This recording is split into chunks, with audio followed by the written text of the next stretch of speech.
you got a lot of experience. I mean, from when you started bussing tables to working at Pizza Hut to CPC Unilever, you learned so much. I mean, you even learned about, the Canadian way of doing business. When you look back on your time to where you are here today, is there somebody that helped you along the way, or did you have mentors or, someone who helped you along the way? Sure, there's several. And I probably the biggest one for me actually occurred sort of mid-career, and that's when I went overseas. I worked out of the Netherlands for 4 years. So after we were acquired, I got to work in some global teams, and then took over the East Division of the U.S. And ultimately, because of my experience working on some global projects, I got the opportunity to go work on the global leadership team for customer development for Unilever. And so that was 4 years in the Netherlands. And most of that time, my manager was a gentleman named Robert Guillet, who actually runs a very large American food business in France, or an American sort of icon food business in France. But anyway, he really, and at the time I would be honest and say I didn't see him so much as a mentor as somebody that was really challenging, and in a very gracious sort of way. Robert was sort of like the father of food service globally, for Unilever at the time. And nobody could outwork Robert. He was tireless, he was caring, he was passionate.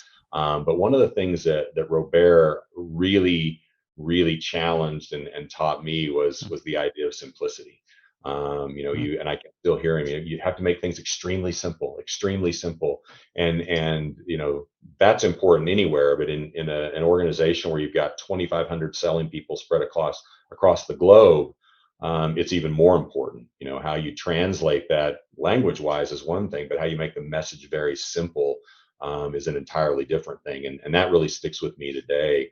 The other element, and it's built on simplicity, but communication, and you always, I think, as the leader, have to look at how your message is being received, and then first point the finger at yourself to say, is there something I did or didn't say, or a way that I should have communicated that the message would have been received better? And certainly when you're in a position of authority, it's easy to say, well, you didn't listen. And I just think that's the wrong approach. And I think Robert modeled that really well, which is, we would have these meetings after we would go all over the globe and launch different initiatives. And we would sit down afterwards and talk about what went right and wrong. And most of it was what went wrong, and how do we make it better. And so I learned that, that simplicity piece, but also then the simplicity in communication was just key. And so, I'll always remember that from Robert.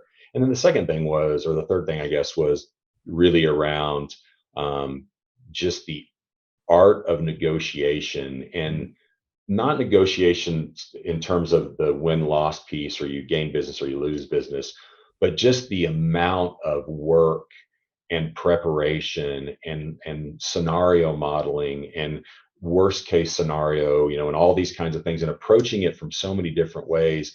And so what that brought for me was this whole idea of diversity of thought.